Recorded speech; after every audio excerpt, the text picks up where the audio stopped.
दशमी, एकादशी और द्वादशी। एकादशी का व्रत, दशमी की रात्रि को जो आप भोजन करें वो सात्विक करें, एकादशी के दिन भोजन ना करें, अन्न का भाग ग्रहण ना करें, अन्न का भाग ग्रहण ना करें।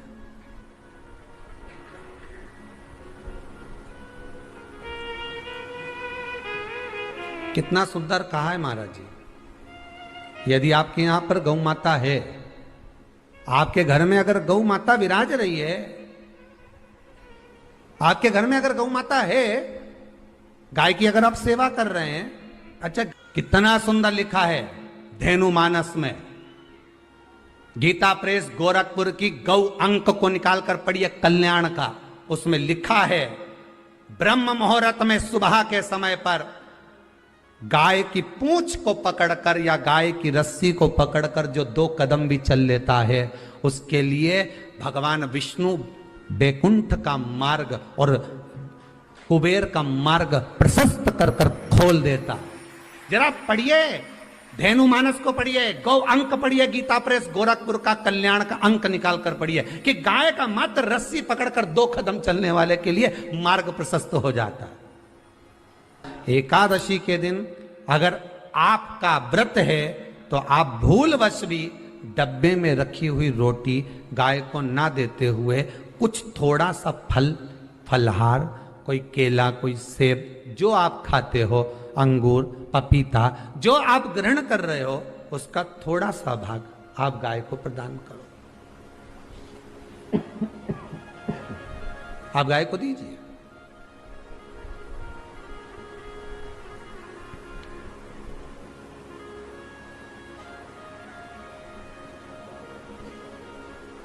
थोड़ा सा भाग आप गौ माता को प्रदान करो, थोड़ा सा।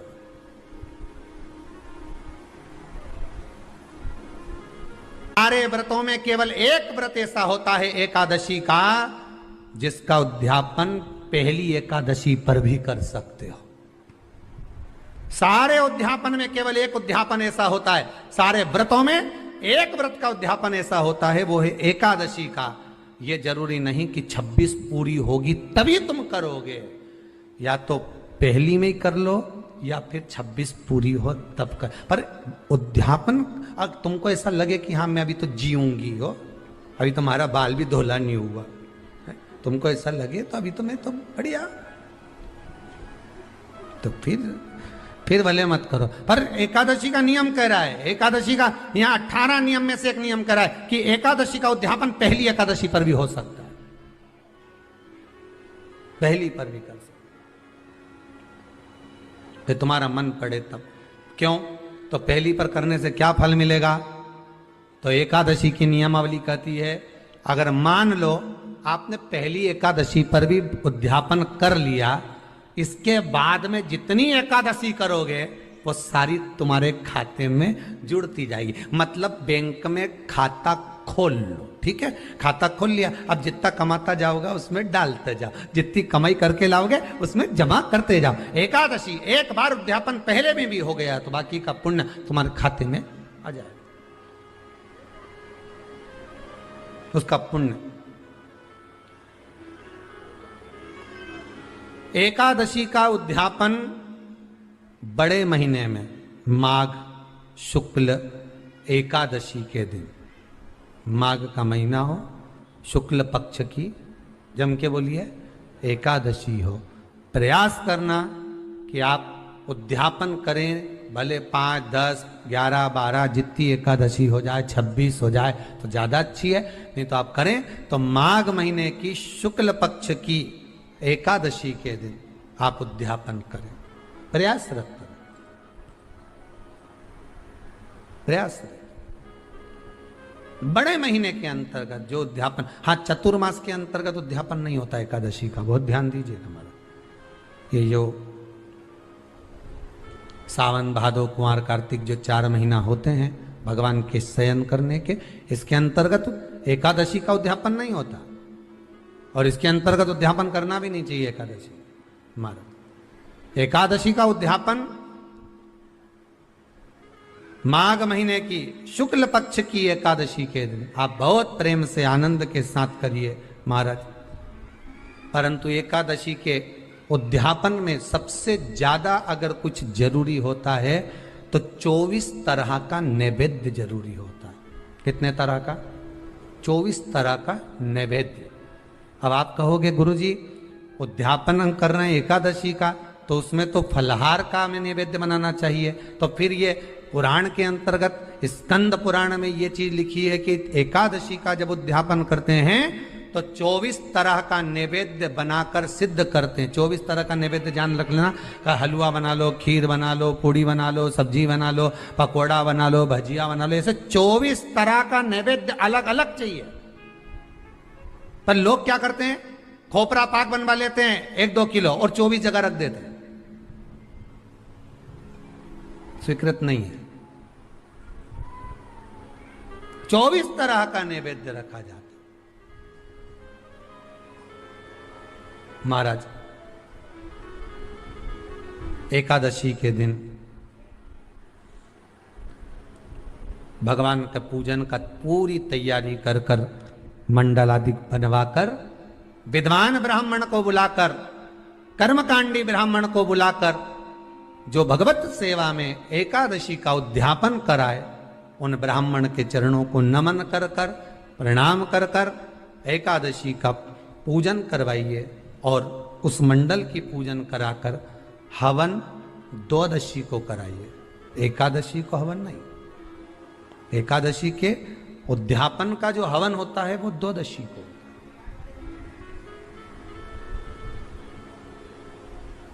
एकादशी का उद्यापन द्वादशी को बड़े प्रेम से आप खूब आनंद से हवन पूजन कराओ। पूजन कराने के बाद, हवन कराने के बाद 26 जोड़े ब्राह्मण ब्राह्मणी के बुलाकर भोजन कराकर उनको भाव से जो आप समर्पित कर सकते हो, जितनी आपकी सामर्थ्यता हो, उस सामर्थ्यता के अनुसार आप दान धर्म पुण्य करो, आप उन्हें प्रदान करो। और बन सके तो एकादशी की रात्रि को भी जागरण करें और द्वादशी के दिन जिस दिन हवन करें उसकी भी रात्रि को कुछ जागरण करें। जागरण का मतलब पहले भी कथा में कहा, प्रदोष की कथा में वर्णन किया था। हम ये नहीं कहते कि तुम पूरी रात जगो। हमारा तो निवेदन है 15 मिनट का करो, आधे घंटे का करो, 20 मिनट का करो, पर रात्रि के समय थोड़ी देर अगर एकादशी का उद्यापन कर रहे हो तो जागरण थोड़ी सी देर अवश्य करें। नहीं कर सकते अकेले बैठकर राम नाम जप लें, भजन कर ले, पर करो। कि नारी के मुख से अगर एक बार निकल जाए कि मेरी जिंदगी तुमसे विवाह कर कर बेकार हो गई, उस समय नारी का साथित्व समाप्त हो जाता है। इसलिए माताओं आपसे निवेदन है, जिंदगी में सारी लड़ाई लड़ना, सब कुछ बोलना, पर अपने पति से यह मत कहना कि तुमसे विवाह कर कर मेरी जिंदगी बेकार हो गई। क्योंकि विवाह तुमने किया है पर भाग्य उसने लिखा है। भाग्य लिखने वाला वो है। और आपसे फिर निवेदन करूंगा, राम मंदिर जाओ, कृष्ण मंदिर जाओ, शिव मंदिर जाओ, भवानी के मंदिर जाओ, तुम्हारे 33 कोटि देवताओं के मंदिर चले जाओ, गणेश जी के मंदिर जाओ, तुम्हारी मर्जी पड़े उस देवता के मंदिर जाना, कोई तुम्हारा भाग्य नहीं बदल सकता। जो तुम्हारी किस्मत में लिखा है वो तुमको भोगना पड़ेगा। तो बदलेगा कौन? तो उसका भी प्रमाण हमारे यहां शिव महापुराण कहती है। एक पारो नाम की विधवा स्त्री थी।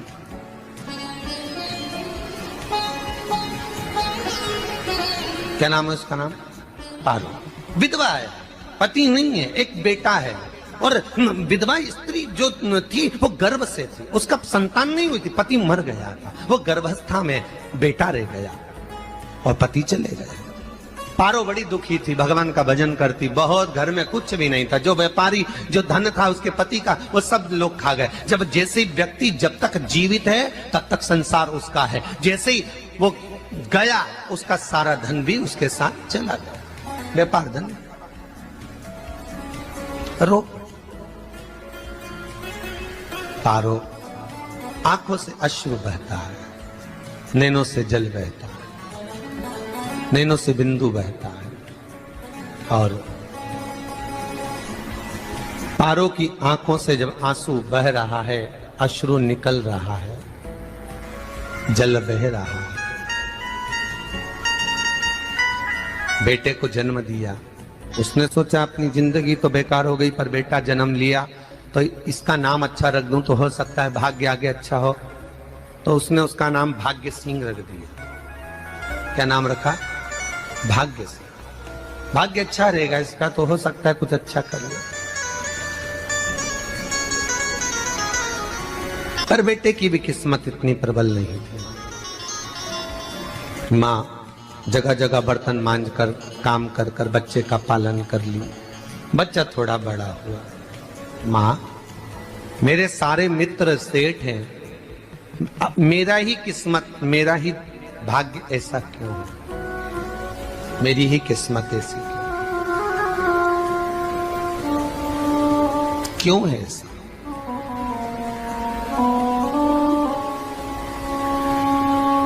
माँ मेरी किस्मत में इतना दुख क्यों लिखा है? माँ भोजन तक हमको समय पर नहीं मिलता, हमारा भाग्य ऐसा क्यों है? माँ हमारी किस्मत ऐसी क्यों है? माँ कहती है बेटा जो ललाट पर लिखा उसे कौन टाल सका। माँ बच्चों को समझाती है, माँ बच्चों को कहती है, धीरे धीरे समय निकलता है। माँ एक बार बता माँ, तू कहती है कि सब भगवान ने लिखा है भाग्य में, तो भगवान का मिलेगा मुझे बता दे। माँ बोलती है ऐसी कोई जगह नहीं जहाँ भगवान नहीं। वन में मिलेगा? हाँ मिलेगा। माँ का कहना मानकर भाग्य सिंह वन में चले गया और घने जंगल में भाग्य जब गया भाग्य सिंह, और घने जंगल में जब पहुंच गया, ढूंढते ढूंढते ढूंढते ढूंढते ढूंढते तो भी भगवान तो भगवान, भगवान की छाया तक नहीं मिली। भगवान की छाया तक। आंखों में जल भर गया, बेहोश होकर गिर गया। शाम का समय था, विष्णु और लक्ष्मी निकल कर जा रहे थे। लक्ष्मी और विष्णु जाते जाते उसको देखकर रूप बदल के उसके पास गए। बेटा आपका नाम क्या है? हमारा नाम भाग्य सिंह है। कहाँ जा रहे हो? भगवान से मिलना है हमको। क्या काम है तुम्हें भगवान से? भगवान से पूछना है कि मेरी किस्मत ऐसी क्यों बनाई, मेरी किस्मत में गरीबी क्यों लिखी, मेरे भाग्य में इतना दुख क्यों लिखा। मुझे भगवान से पूछना है कि मेरी किस्मत ऐसी क्यों बनाई, मेरी किस्मत में इतना दुख क्यों लिखा। इतनी तो भगवान बोले ये तो देखो भाग्य भाग्य की बात है, सबके भाग्य में अलग अलग होता है। नहीं नहीं मुझे भगवान से पूछना। तो हुआ क्या? मैं बहुत गरीब हूं, मैं बहुत दुखी हूं। भगवान से प्रार्थना है कि मुझे कुछ मेरी जिंदगी का अच्छा कार्य कर दीजिए।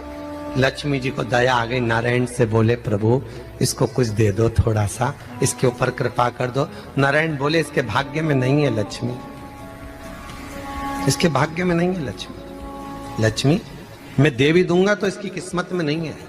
लक्ष्मी कहती है आपका काम देने का है, आप तो दो।